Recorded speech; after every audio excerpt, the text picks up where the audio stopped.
On peut commencer ce matin, peut-être avec un mot de prière.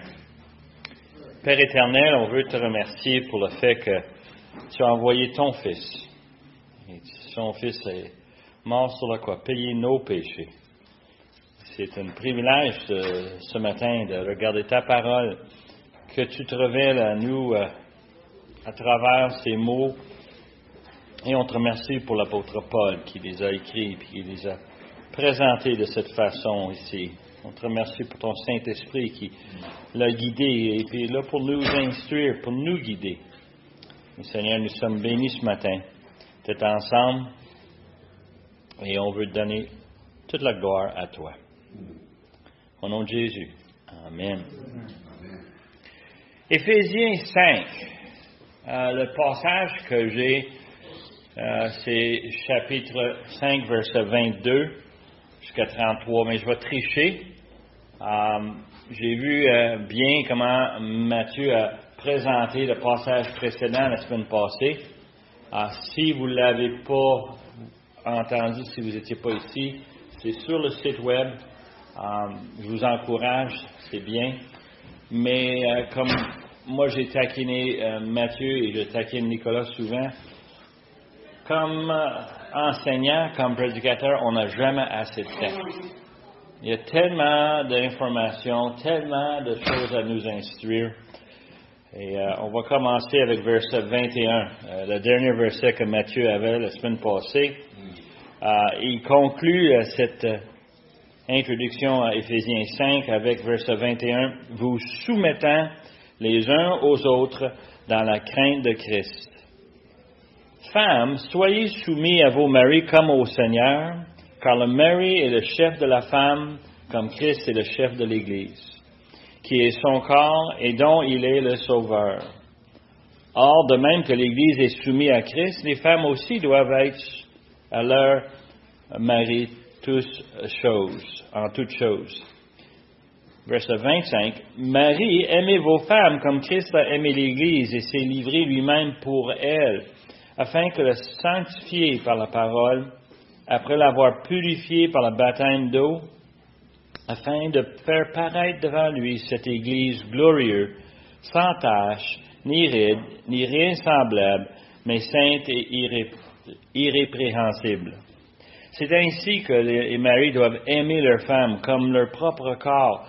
Celui qui aime sa femme s'aime lui-même.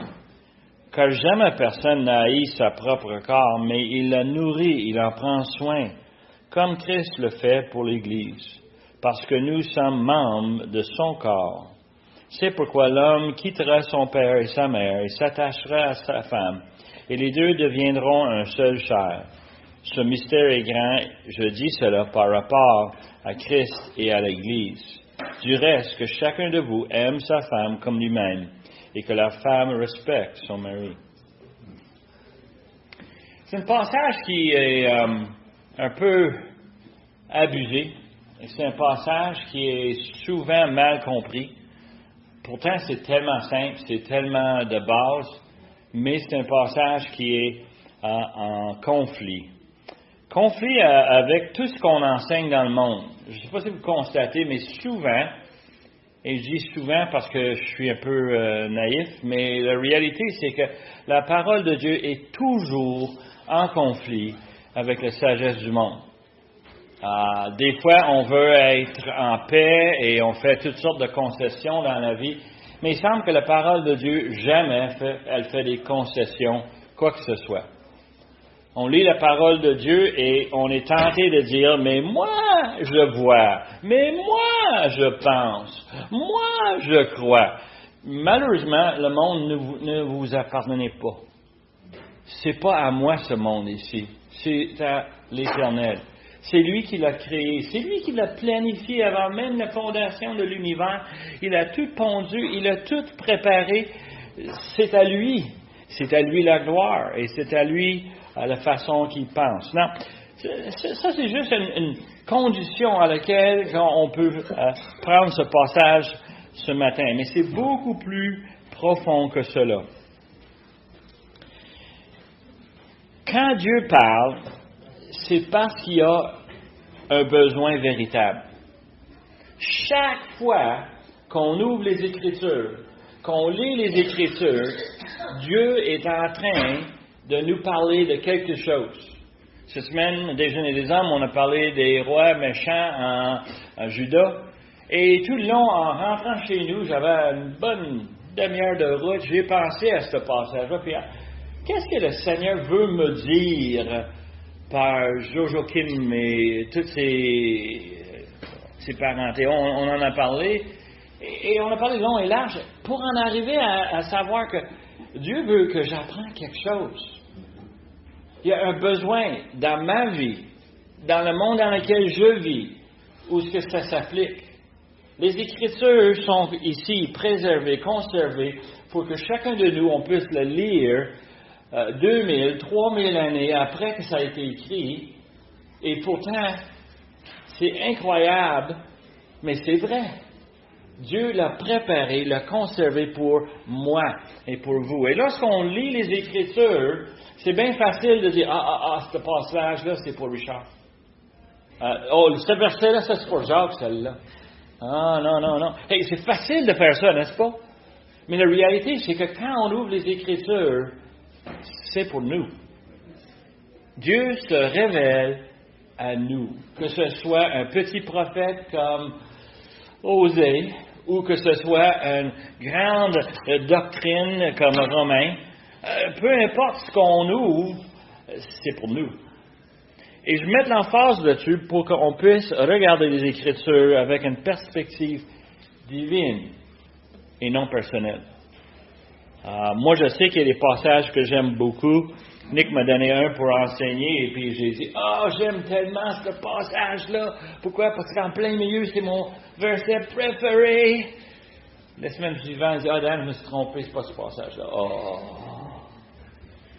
Pour moi, j'étais convaincu que Dieu m'avait donné une opportunité d'enseigner ce verset que j'aime tellement. Mais non, moi, enseigner d'autres choses à la place. Pourquoi? Parce que c'est tout bon. C'est tout utile. Même s'il y a des choses qu'on aime plus que d'autres. Et des choses qu'on n'aime pas. Moi, j'ai beaucoup de misère avec des passages dans l'Ancien Testament. J'ai beaucoup de misère avec la fin de l'Apocalypse. Pourquoi? Parce que c'est violent. Je ne sais pas vous autres, moi, j'ai énormément de problèmes avec la violence. Et de voir que Dieu a placé ça dans les Écritures. Je me questionne souvent. Pourquoi? Why? Et je sais c'est les jugements. Tu as raison. Mais c'est pas ça. C'est que moi, je préfère la douce tendresse, la gentillesse. Hein? C'est normal. On prend les Écritures pour bien comprendre ce que Dieu a placé pour nous. Et quand Dieu nous donne des versets spécifiques, c'est parce qu'il y a des raisons spécifiques. Et ça, il faut le comprendre. Now, le contexte du passage vient ce qui précède. Ce que Matthieu a donné la semaine passée, tellement important à comprendre ce qu'on va voir ce matin. Et juste pour vous aider, chapitre 5, verset 1 commence avec ce verset. Devenez donc les imitateurs de Danny, de Richard. Non. Soyons les imitateurs de Dieu, comme les enfants bien-aimés, et marchez dans la charité, à l'exemple de Christ, qui nous a aimés et qui s'est livré lui-même à Dieu pour nous comme une offrande et un sacrifice de bonne odeur. OK. La perspective de chapitre 5, c'est une perspective divine. On doit imiter Dieu. On devrait prendre l'exemple de Christ.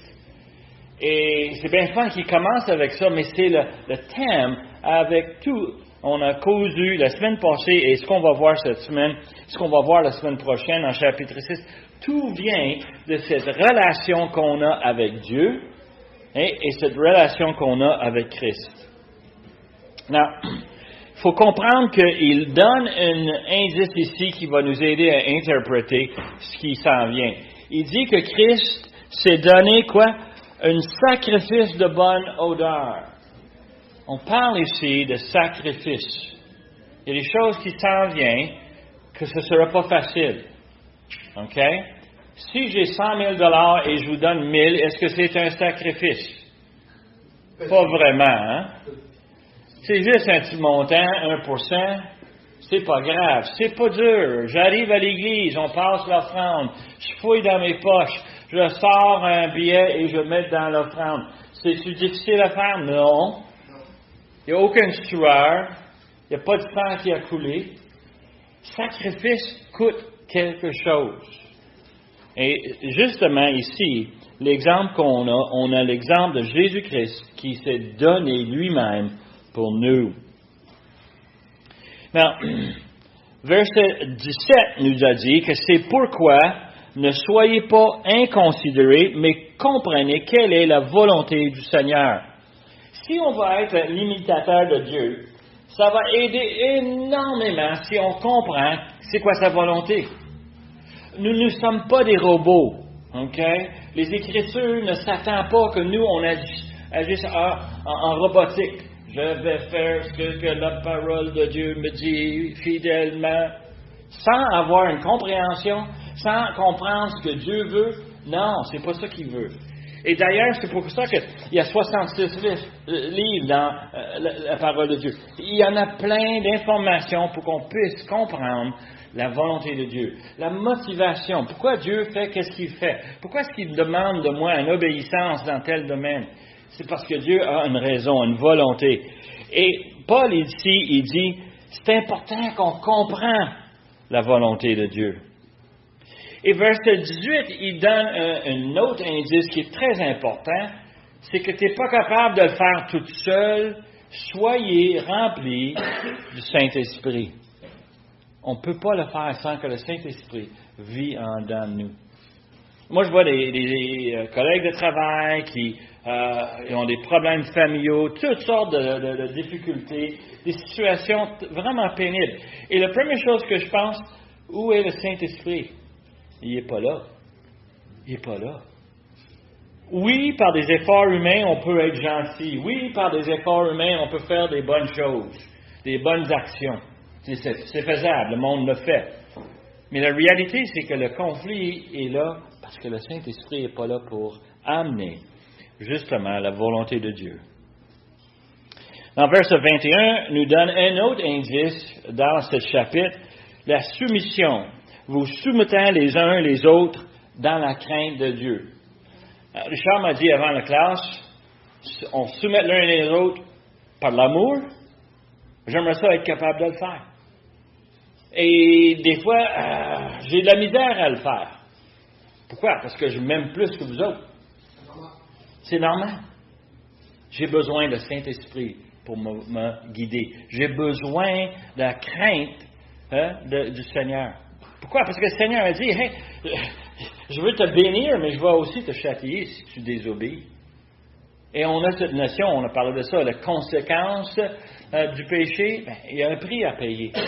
Il y a un prix physique, il y a un prix spirituel, un prix qu'on paye face à ceci. Et alors, nous, on est donné cette instruction de se soumettre les uns les autres. Et c'est pas évident et c'est pas facile. Now, juste pour donner un petit aperçu technique, le mot grec ici pour soumission, l'apôtre Paul s'en sert souvent. Okay? C'est un mot que l'apôtre Paul aime beaucoup parce que pour lui, c'est essentiel dans les relations entre les frères et les sœurs. Il parle d'un mot qui s'appelle hupotasso. C'est une combinaison de deux mots grecs. Un veut dire de se mettre en ligne, de mettre en ordre. Est-ce que vous arrivez des fois chez vous et sur la tablette, il y a un paquet d'objets, vous les mettez en ligne, n'est-ce pas? Vous les tassez pour que toutes les tasses vertes soient à gauche, toutes les tasses rouges soient à droite, et vous organisez ça d'une façon que vous trouvez ça attrayant, n'est-ce pas? Moi, justement, je suis dans le ménage de mes livres, et j'ai les livres qui sont mêlés, parce que vite, on ramasse, on place ça dans les étagères, mais non, c'est pas leur place. On a des livres qui vont dans certaines sections, on a d'autres livres, Christiane et moi, on aime des livres, on a beaucoup, on n'a pas assez d'étagères, et on les place, on les organise, on les met en ligne. OK? Tasso. Hupo veut dire avec autorité. Il y a une organisation naturelle, normale qu'on fait. de manière que vous faites les choses chez vous, vous placez. Mon beau-frère est venu chez nous en voyage et il avait la chambre des invités. Puis Christiane est allée mettre des choses dans la chambre des invités. Puis elle a crié à toute tête, « Les enfants, viens ici! » Et puis les enfants sont arrivés, puis dans la chambre des invités, les souliers de mon beau-frère étaient placés en ordre, les lacets à l'intérieur des souliers, ex-militaire, OK? Hein? Puis Christiane a dit, c'est comme ça que tu devrais placer les souliers chez vous. Dans les garde-robes, que ce soit organisé. Vous courez parce que vous cherchez une espadrille parce qu'il t'en manque un. Pourquoi vous ne les avez pas serrés à la bonne place? Hey, vous comprenez l'idée de mettre en ordre, mais avec autorité, avec une décision de suivre une règle, de suivre une autorité quelque part. Hupotasso, terme militaire. Les Grecs se servaient ça pour faire référence à une gang de soldats qui font leurs différentes tâches. Mais quand le commandant il dit en ligne, tout le monde se met en ligne, en place, par leur rang, chacun dans leur organisation. Et c'est un terme que Paul se sert pour dire voici la manière qu'on devrait travailler ensemble. On travaille en ordre, bien structuré, mais aussi en termes de suivre une direction. Alors, on a ce mot qui nous aide à comprendre ce qui s'en vient. Now, il faut comprendre, et je vais prendre un peu plus de temps ici de donner la perspective divine. Nous, on parle souvent de la doctrine de la Trinité. Père, Fils et Saint-Esprit. Et moi, je me demande, comme un enfant pécheur, est-ce que les trois sont toujours d'accord? Moi, je suis élevé avec 2 frères et 2 sœurs, et je peux te dire qu'il y avait des débats chez nous. Des conversations vives. Même, on se tapochait un peu, des coups de poing, des coups de pied. On n'était pas tout le temps d'accord, nous autres, la gang. Hein? C'était drôle parce que quand mon père était là, il n'y en avait plus de chicane. Pourquoi? Alors, papa va nous punir s'il nous voit chicaner. Et souvent, on était là en train de dire, oui, papa. Hein? On s'organisait, on suivait l'exemple. L'exemple, Jésus est dans le jardin de Gethsémani, il s'en va à la croix, il le sait très très bien, il sait qu'est-ce qu'il va subir, et qu'est-ce qu'il dit? Non ta volonté, non ma volonté, mais ta volonté. Il y a une soumission, même dans la Trinité, il existe une soumission, une ordre, et il remplit, et ça c'est très important ce matin, il remplit des rôles spécifiques. Okay? Mon petit-fils, quand il va à 4 heures du matin au travail, il est en train de suivre une formation parce qu'il veut avoir le rôle de pompier. Et un pompier, ça a besoin d'avoir une discipline, un ordre. Il remplit ce rôle. Je te connais, mon petit-fils. Il n'y a pas de discipline dans sa vie. Il n'y a pas d'ordre dans sa vie. Tout traîne. Mais pas à l'ouvrage. Non. Chaque chose, chaque personne remplit une fonction, remplit un rôle. C'est bien défini comme un rôle. Ça ne change pas le caractère de mon petit-fils. Je l'aime énormément. Et moi, je sais très, très bien ce qui arrive. C'est normal quand on veut remplir le rôle. Et dans la Trinité, on a 3 personnes en un et ils savent comment travailler ensemble, comment accomplir ce qu'ils ont planifié dès le commencement. Now, il faut comprendre aussi que quand on parle de se soumettre, il y a une soumission forcée. Ça se fait avec des chaînes, des menottes, des fouettes, des bâtons. On peut chercher un comportement désiré de la part de quelqu'un avec force, n'est-ce pas? Mais la soumission, le terme que Paul s'en sert, c'est un terme qui veut dire volontaire. On le fait parce que je suis motivé. Et on voit le verset 21 de ce chapitre, et on se soumet par la crainte de Christ. On veut plaire notre Seigneur, qu'est-ce qu'on fait? On se met en ordre, on se met en ligne. On fait ce qu'il nous demande. On remplit le rôle qu'il nous donne, chacun de nous. Et ça, c'est une volontaire. Si nous voulons obéir à Dieu, nous devons comprendre la volonté de Dieu. Alors, c'est quoi la volonté de Dieu? Je sais qu'on pourrait décrire ça de toute façon, mais il y a un mot qui décrit exactement ce que Dieu s'attend. Qu'est-ce que Dieu s'attend? Qu'est-ce que Dieu veut? Dieu veut la perfection. Quand il a créé l'univers, il avait-tu des choses qui ne marchaient pas? Une planète qui n'était pas à sa place? Une étoile qui n'était pas où ce qu'il voulait? Est-ce que dans la création, il y avait un animal, est-ce qu'il y avait des plantes qui ne faisaient pas ce qu'ils voulaient? Je ne sais pas vous autres, là, mais nous, on avait un jardin, et puis ce qu'on faisait, on triait notre jardin. On passait à travers, puis on dit, ouais, la carotte, il peut rester, mais la mauvaise herbe à côté débarque. Hein? Et on faisait ça dans toutes les rangées. Qu'est-ce qu'on fait? On trie. Pourquoi? Parce que c'est pas parfait. Nous, comme Dieu, on veut l'avoir parfait. Et Dieu veut la perfection. Et déjà, je trouve handicapé. Je ne sais pas vous autres, mais il manque quelque chose dans ma vie, c'est la perfection. Moi, je suis pécheur. Je ne sais pas vous autres? Vous êtes pécheurs aussi? On a tous ce défi, n'est-ce pas? On a ce défi. On sait que Dieu cherche la perfection. Dieu veut qu'on ait des relations sans conflit.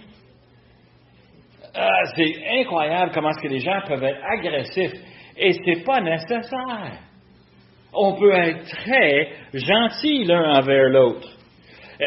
Il veut que nous, on soit, qu'on n'a pas de dispute. Des différences, on en a tous. Et Sam et moi, on a une énorme difficulté à décider qu'est-ce qu'on va manger. Pourquoi? Parce qu'on est deux personnes. Des fois, elle veut manger quelque chose, moi, je veux manger d'autres choses. Et on en parle, on discute, mais on ne fait pas un dispute. On ne va pas claquer la table et dire non, c'est pas ça que je voulais. Il n'y a pas de besoin de dispute. Dieu veut qu'on soit ensemble. Pas de colère. Pas de souffrance. On cherche quoi la perfection? Paix et bonheur. Et ça implique des choses tellement essentielles. Satisfaction. Est-ce que vous avez jamais fait des choses et vous avez réussi et vous regardez en arrière et vous dites que c'est bien? Ça peut être un travail qu'on a fait pour l'école autrefois, ou peut-être que c'était quelque chose qu'on a fait à l'ouvrage, peut-être que c'est quelque chose à la maison qu'on a réparé, puis ça coule plus. Puis on est vraiment fiers de fait que ça marche. Satisfaction. Ça, c'est ce que Dieu fait. Qu'est-ce que Dieu a dit à la fin de chaque jour dans la création? Hein, Dieu a dit, Dieu a vu que c'est bien. Dieu est en train de créer des choses, une étape à la fois, et à chaque étape, il dit quoi? Wow, c'est bien. On est fiers, on est satisfait. Satisfaction. On veut des relations, et on est des êtres émotionnels, n'est-ce pas? On aime ça, l'affection. Et ça, c'est une autre chose. Quelqu'un qui nous aime, quelqu'un à qui nous, on peut aimer, c'est facile de faire des choses ensemble. Et c'est cette affection. Une vie remplie de gratitude. On remercie le Seigneur pour chaque chose qui nous arrive, bien et mal. Chaque fois qu'on a une maladie ou chaque fois qu'on a une difficulté, c'est une opportunité pour nous à mettre notre confiance dans le Seigneur. C'est très important à comprendre que Dieu cherche ceci. Notre vie doit déborder de louange envers un Créateur miséricordieux. Et ça, là, c'est pas évident. Je ne sais pas vous autres, des fois, est-ce que vous choquez? Moi, des fois, je viens un peu impatient. C'est pas un temps pour louange. C'est pas un temps pour chanter des cantiques. Mais je devrais, n'est-ce pas? Eh oui, parce que c'est ça que Dieu veut. C'est ça que Dieu cherche, c'est la perfection. OK.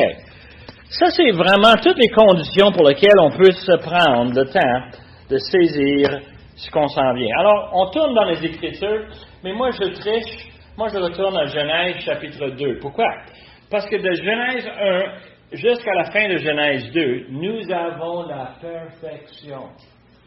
Si vous voulez voir ce que Dieu pense, ça c'est la meilleure place à aller. Pourquoi? Parce que c'est ça qu'il a créé. C'est comme ça qu'il a voulu. Et nous, aujourd'hui, on vit dans un monde complètement différent. Mais dans ce temps-là, les choses étaient parfaites. Et verset 18 du chapitre 2 de Genèse, l'Éternel Dieu dit, « Il n'est pas bon que l'homme soit tout seul. Je lui ferai une aide semblable à lui. » Ça, je comprends ça. Et je le vois. Mais il fait quelque chose à verset 19. Il forme les animaux de la terre et des champs et tous les oiseaux du ciel et les fit venir vers l'homme. Pourquoi on a cette récit inséré dans plein milieu du problème de l'homme qui est seul? Ben, les animaux. Et vous voyez les gens aujourd'hui, ils ont des petits chats, ils ont des petits chiens. De temps en temps, il y a quelqu'un qui a un petit cochon. Il y a des gens qui ont des animaux. Les animaux, c'est fun. On peut leur parler. Ils comprennent rien, mais c'est pas grave. Ils sont là. Hein, le cœur, ils battent de gauche à droite. On aime ça, les animaux, n'est-ce pas? Et Dieu pose ici, est-ce qu'il y en a un ici qui peut faire l'affaire pour l'homme? Et il donne exemple, il les amène devant Adam. Adam les donne les noms. Mais il dit quoi? Il n'en a pas un, verset 20. Il ne trouva point d'aide semblable à lui. C'est drôle. Moi, quand je bricole, des fois, j'ai besoin d'un troisième main. C'est fun d'appeler le chien, puis qu'il vienne, et puis qu'il tient le morceau. Non, il ne tient pas. Mais Christiane, hey, si elle est libre, hey, un autre paire de mains, ça peut aider. On va faire ça ensemble. C'est un vrai aide. Même chose, des fois, elle va me dire, « Hey, viens m'aider, j'ai besoin de serrer la nourriture en bas. Peux-tu tenir la porte? Peux-tu ouvrir ici? Peux-tu placer? » Hey, on travaille ensemble. On s'entraide. C'est bon, ça. C'est bien mieux que d'être tout seul. Et on a cette image. Alors, verset 21, « L'Éternel Dieu fit tomber un profond sommeil sur l'homme, et qui s'endormit, il a pris un de ses côtes, et renferma la chair de sa place. L'Éternel Dieu forma une femme de la côte qu'il avait pris de l'homme et l'amenait vers l'homme. Et l'homme dit, « Voici cette fois-ci, c'est os de mes os et chair de ma chair. On l'appellera femme parce qu'elle a été prise de l'homme. C'est pourquoi l'homme quittera son père et sa mère et s'attachera à sa femme. Ils deviendront un seul chair. L'homme et sa femme étaient tous les deux nus. Ils n'avaient point d'honte. » So, Dieu prend une côte d'Adam. Pourtant, il aurait pu simplement prendre la poussière, comme il a fait Adam, d'autres poussières, un peu poussière. Mais il y a un message ici. Il y a un message. Pourquoi la côte de l'homme? Parce qu'ils vont devenir une seule chair. Et ils vont être une seule chair. Ils viennent de la même chair. Ils vont devenir une seule chair. C'est la façon de visualiser la relation entre le mari et la femme, très important. Et encore, je répète, je radote, c'est la perfection. C'est ça que Dieu a planifié. C'est ça que Dieu veut. J'ai déjà entendu un prédicateur enseigner sur ce passage en disant, la parole de Dieu dit qu'on doit être marié. Puis, tu as dû voir comment est-ce que les gens ont réagi, hein? Ça riait en vite. Mais il a dit, c'est vrai, la perfection de Dieu, c'est l'homme avec sa femme. Un avec l'autre, on vit ensemble et on s'aide ensemble, on travaille ensemble. On est fait de la même chair, on est fait de la même eau. Dans la perfection continue jusqu'à chapitre 3. Qu'est-ce qui arrive à chapitre 3? Tout le monde le sait. Vous avez été à l'école du dimanche? Vous avez entendu l'histoire?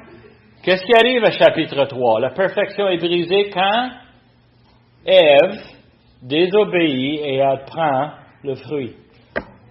C'est la partie amère de la vie, la partie bien amère.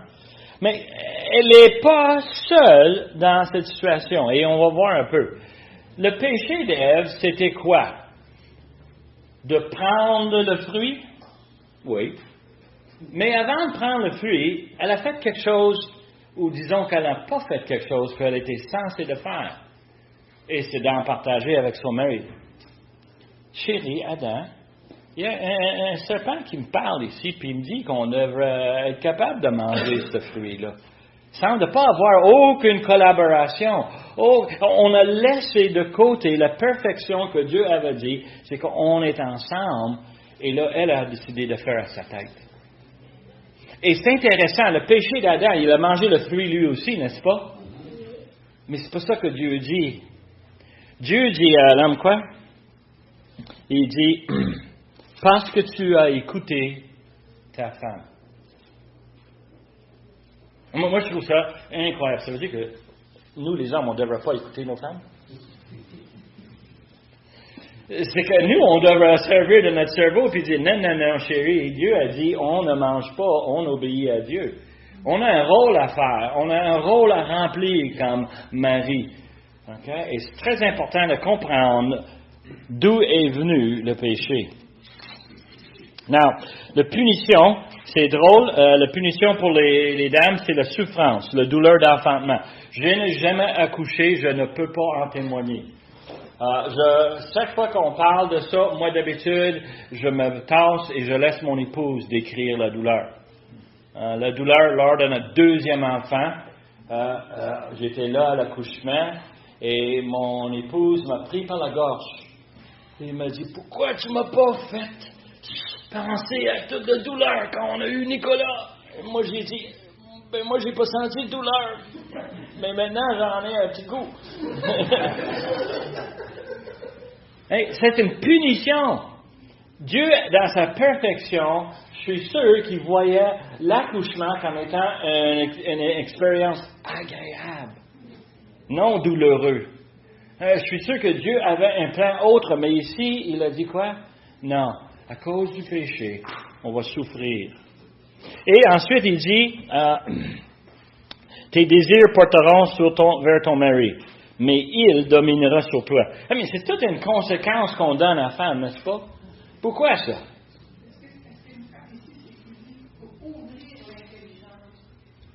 Pour ouvrir l'intelligence, c'est ce qui nous frappe ici. Oui, hein? Pour ouvrir l'intelligence. On devient intelligent. On devient intelligent. On prend avant, on était naïfs. Oui. Mais ici, on a cette punition qui est donnée. Et c'est littéralement, on comprend que le péché rentre dans les relations et cause des conflits. Okay? Juste pour comprendre cela. Et d'ailleurs, c'est important parce que depuis ce temps-là, on a eu quoi? On a eu les meurtres, Genèse 4, et on a toutes sortes d'autres péchés. On a la polygamie. Hey, moi, je ne comprends pas comment est-ce qu'un gars peut endurer plus qu'une femme. Et qu'une femme peut s'endurer d'être dans un... Non. Dieu a fait la perfection, c'est le mari et sa femme. Et c'est le bonheur. Et non, dans Genèse 5, on voit ça. Et on continue. Jusqu'à on arrive à Genèse chapitre 6, qu'est-ce qui arrive? Dieu dit, j'en ai ras le bol, comme les Français diraient. Hein? Je vais toutes les éliminer. Sauf 8. Hein? Et ces 8 sont pécheurs eux aussi. Mais c'était rendu, le péché était tellement grave. On avait tous les péchés. Et en Genèse, là, on a un inventaire aussi complet jusqu'à Genèse 50. Toutes les choses imaginables. Et ça vient de cela. La question ici, c'est qu'on voit dans le passage que verset 22, Paul donne un rôle que les femmes doivent remplir. Et c'est drôle parce que si on retourne à Genèse, c'est le même rôle. Femmes, soyez soumis à vos maris, comme au Seigneur. Vous êtes avec lui. Hein? Et le concept, c'est on se met en ordre et on suit une direction et on va faire le travail. Verset 23, il nous donne la raison, car le mari est le chef de la femme, comme Christ est le chef de l'Église. Ah non, les femmes, je sais qu'est-ce que vous pensez actuellement. Christ est parfait, mais pas mon mari. Et vous avez raison. Et c'est important à comprendre que nous, on est dans une situation où on cherche la perfection, mais on ne l'a pas. Et d'ailleurs, on a souvent besoin d'un petit rappel. Chérie, as-tu pensé? Chérie, doit-on faire ceci? On a une ouverture de communication, de partage. Ça ne dit pas ici qu'on n'a pas le droit de dire un mot, mais ça dit qu'on se mette ensemble en ligne. Et ça, c'est tellement important de voir ici. que Christ est le chef de l'Église, qui est son corps et dont il est le sauveur. Or, de même, l'Église est soumise à Christ. Les femmes aussi doivent être à leur mari en toutes choses. Alors, depuis les chutes jusqu'à aujourd'hui, les relations entre épouse et époux sont brisées, sont dysfonctionnelles à cause du péché. Pas parce qu'une femme est inférieure ou un homme est supérieur ou l'inverse. Moi, depuis mon adolescence, j'entends que ça. On est égal. Non. On peut-tu faire la même chose? Sure. Mais est-ce qu'on est vraiment égal? Non. On est différents. Et c'est important. Moi, j'ai 2 frères. Les 2 frères, il n'y en a pas un qui est comme moi. Les 2 frères sont chacun différents. Chacun des différents caractères, chacun des différents talents et des différentes habilités. Mes 2 sœurs, même chose, ne sont pas pareils. Ils ont des capacités, des habilités. Et d'ailleurs, je remercie le Seigneur que j'étais dans une famille où on avait une variété, une diversité, que Dieu nous a mis ensemble pour qu'on soit un encouragement, une aide. Et je réalise ici que souvent les gens prennent ce texte hors de contexte et ils disent que ce texte veut dire qu'on devrait abuser des femmes. C'est moi qui est le boss. Non, c'est pas ça que ça dit. Ça dit de soumettre comme Christ. Christ est définitivement le chef de l'Église. C'est lui qui est en charge. C'est lui qui s'occupe de nous. C'est lui qui est responsable. Et moi, je suis capable de me mettre à genoux et lui demander des choses. Et il m'écoute. Et on se parle. Mais le rôle que Dieu désire que la femme prenne, c'est décrit ici. C'est qu'on se mette en ligne. Now, je dis ça, mais aussi il faut que je passe de l'autre côté de la médaille. Verset 25. Marie, aimez vos femmes. Tu vois ici, ça ne dit pas Marie, dominez sur vos femmes. Il dit aimez vos femmes. Parce que motivé par amour, on est capable de faire des choses assez miraculeuses. Comme Christ a aimé l'Église et s'est livré lui-même pour elle, afin de la sanctifier par la parole, après l'avoir purifiée par le baptême d'eau, afin de faire paraître devant lui cette Église glorieuse, sans tache, ni ride, ni rien de semblable, mais sainte et irrépréhensible. C'est ainsi que les maris doivent aimer leur femme, comme leur propre corps. Celui qui aime sa femme aime lui-même, car jamais personne n'a haï son propre chair. Mais il la nourrit, en prend soin, comme Christ le fait pour l'Église, parce que nous sommes membres de son corps. C'est pourquoi l'homme quittera son père et sa mère et s'attachera à sa femme, et les 2 deviendront une seule chair. Le rôle de l'homme est défini par l'amour. C'est d'aimer sa femme. Non, le mot amour ici, c'est le mot agapo. Agapo, ça veut dire quoi? C'est un amour sacrificiel, un amour divin. Est-ce qu'on comprend, là? C'est non érotique, c'est pas sexuel. Paul ne parle pas ici des relations sexuelles. Il ne parle pas ici de l'amour fraternel. Moi, j'aime du monde. Est-ce que vous aimez le monde? Vous avez des amis? Ah oui, on se tient ensemble, c'est fun. Mais c'est pas cet amour-là non plus. C'est un amour sacrificiel. Et ça, c'est très important, c'est profond. Un rôle où l'homme se donne pour rencontrer le besoin de sa femme. Pas tous ses désirs. Pas des affaires superficielles. On parle ici de bien remplir les besoins. Non. Ça nous ramène à notre texte, le chapitre 5. On doit comprendre la volonté de Dieu, n'est-ce pas? Si on va l'obéir. Il faut comprendre nos épouses si on va être capable de vraiment les aimer. Et ça, c'est une des tâches que je trouvais le plus difficile. Comment comprendre quelqu'un qui ne pense pas comme moi? Comment comprendre quelqu'un qui a des besoins qui sont différents que le mien? Moi, il y a certaines choses que je m'en fous. Mais mon épouse, elle a des besoins, elle a des choses. Et il faut être sensible. Il faut apprendre comment est-ce qu'on va le faire. On vit ensemble. Moi, j'ai sorti avec Christiane pendant 3 ans. Et je remercie le Seigneur parce que dans 3 ans, j'ai pu voir Christiane dans bien des différentes situations. Et de le voir. Et justement, cette semaine, je lui faisais un compliment parce que depuis que je connais Christiane, un des éléments que je trouve le plus intéressant, c'est la façon qu'elle réagit à tout. Et souvent, quand je le taquine, elle va réagir soit avec un rire, ou soit des fois un coup de poing.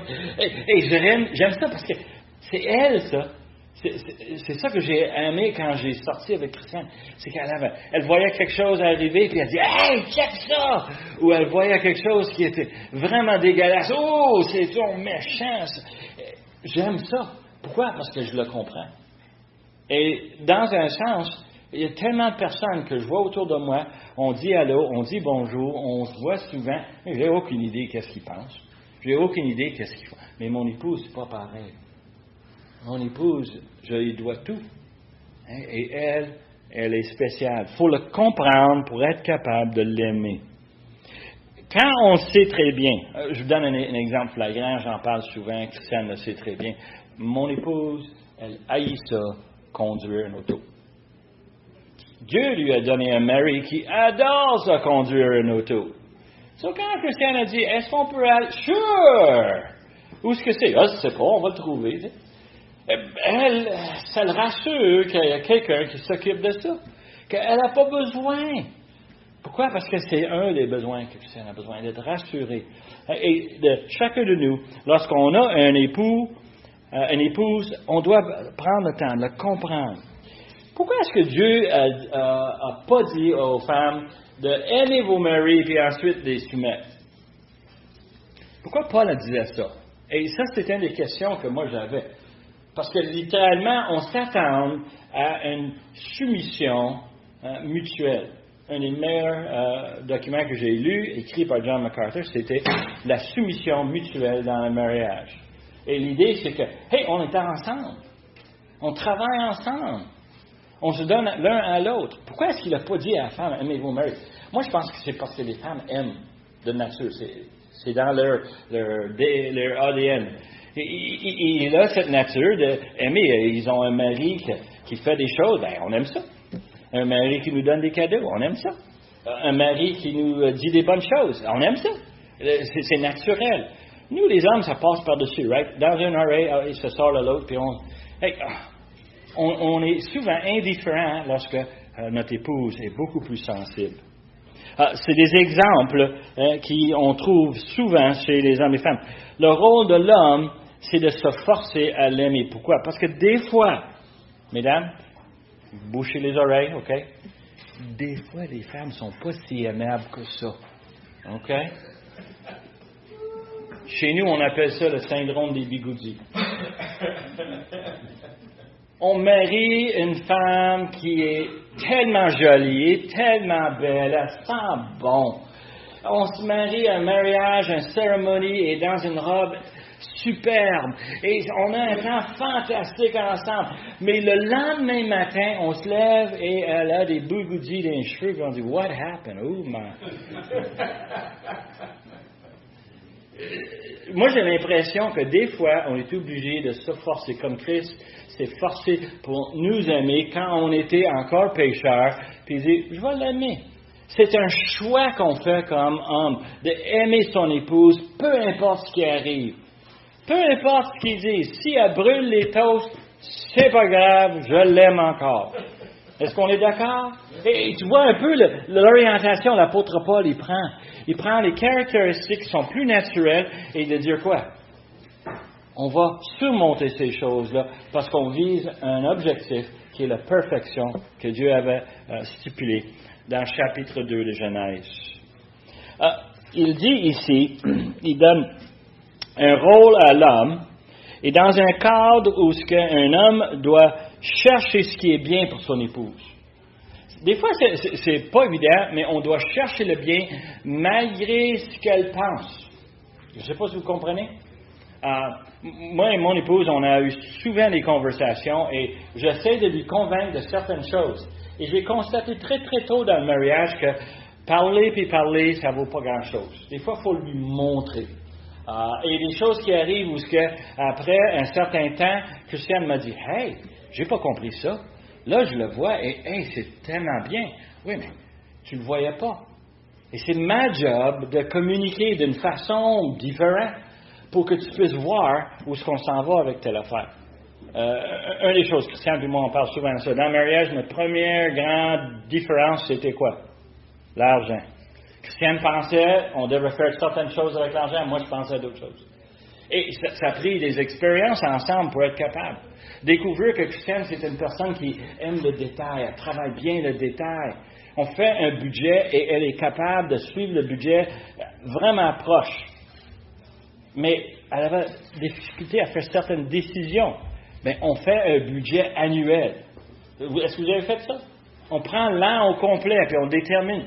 Et quand Christiane a vu le budget annuel, elle a dit hey, c'est bien logique, je sais quoi faire. On a un plan, on peut le suivre. Moi, je m'en fous des détails parce que je sais que ça m'occupe tellement bien. Mais des fois, il faut lui dire hey, voici où est-ce qu'on va, voici ce qu'on pense, voici où est-ce qu'on va être dans 2 ans, 3 ans, voici notre situation. Et ça nous facilite la conversation. Pourquoi? Parce qu'on s'occupe des besoins. Et on s'occupe des besoins de l'un et de l'autre. Tellement important de réaliser l'importance de aimer sa douce et tendre moitié. Et ce qui est important, Paul donne aux hommes 2 comparaisons. Et je veux juste terminer avec ces items-là. Il compare, comme la femme, le mari, c'est le chef de l'Église, et Paul dit, comme Christ a aimé l'Église, ben, c'est la même façon qu'on doit aimer notre épouse. Et là, c'est un temps où on devrait regarder nos vies à nous et dire, est-ce que je suis comme le Seigneur Jésus? Qu'est-ce que Christ a fait pour moi? Qu'est-ce qu'il est en train de faire pour moi? La sanctification après le salut? Il m'amène à un endroit encore plus merveilleux, plus glorieux. Moi, j'ai hâte qu'il revienne. J'ai hâte de mourir parce que je sais où est-ce que je m'en vais. Ça va être tellement plus fantastique. C'est pas parce que je vous aime pas, là.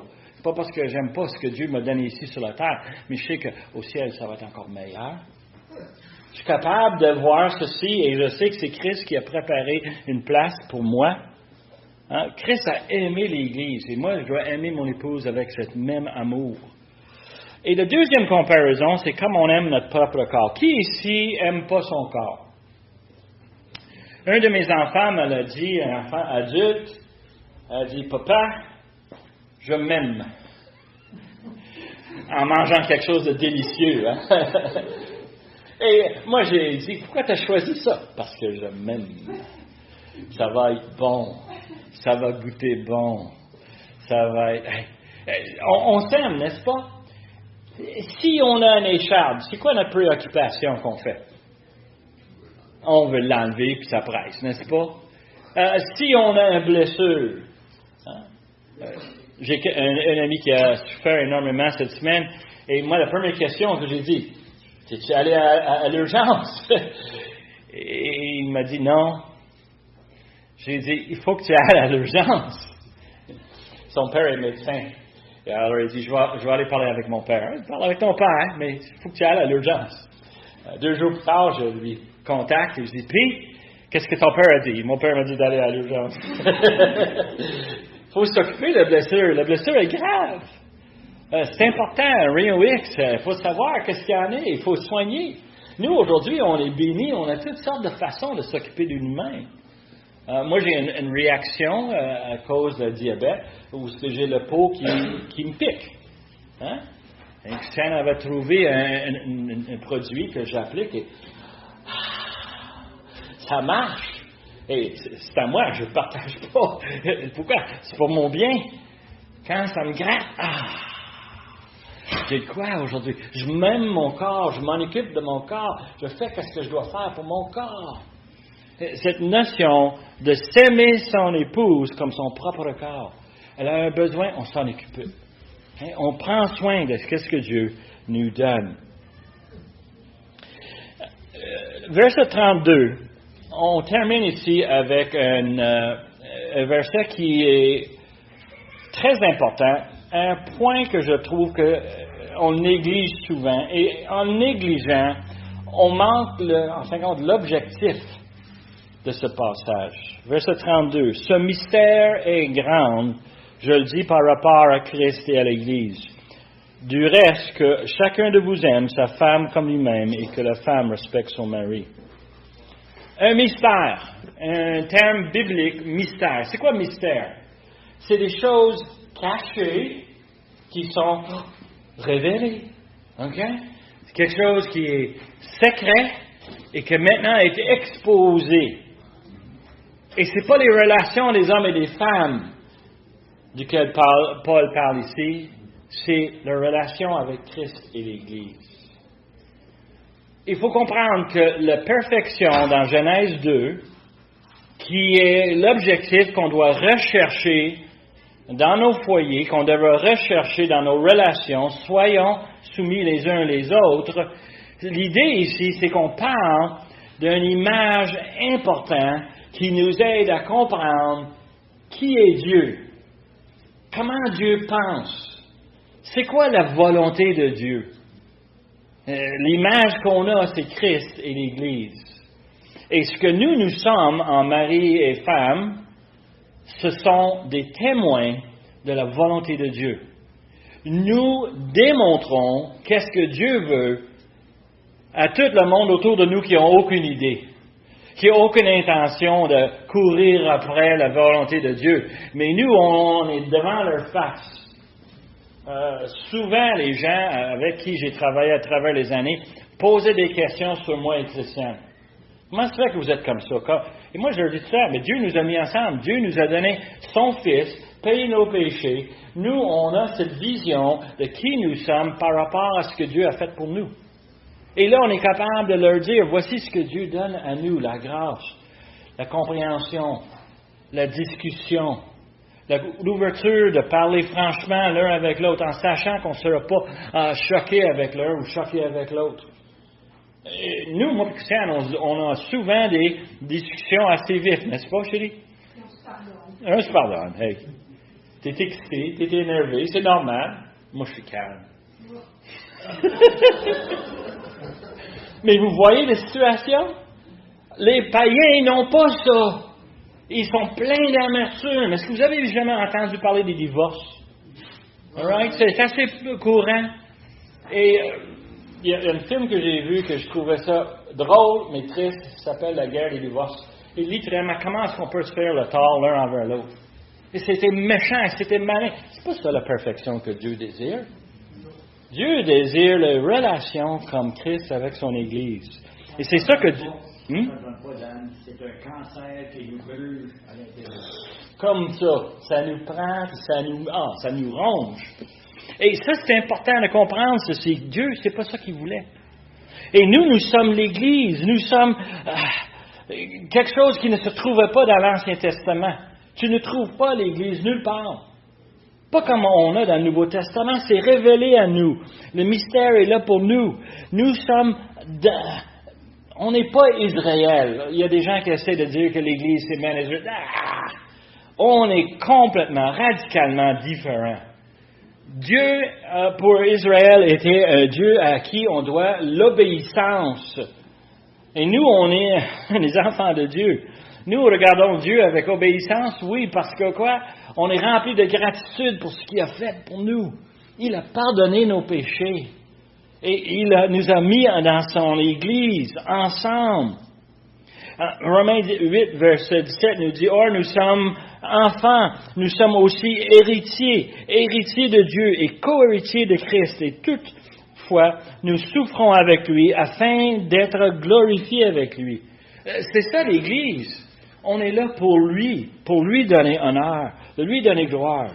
Le modèle parfait que Dieu veut pour nous comprenions sa volonté, comprendre la relation entre le Père et le Fils et l'Église, d'aimer sa femme et de respecter son mari, verset 33. C'est ça que Dieu recherche. C'est ça le résultat que Dieu recherche. Et nous, on a ce privilège.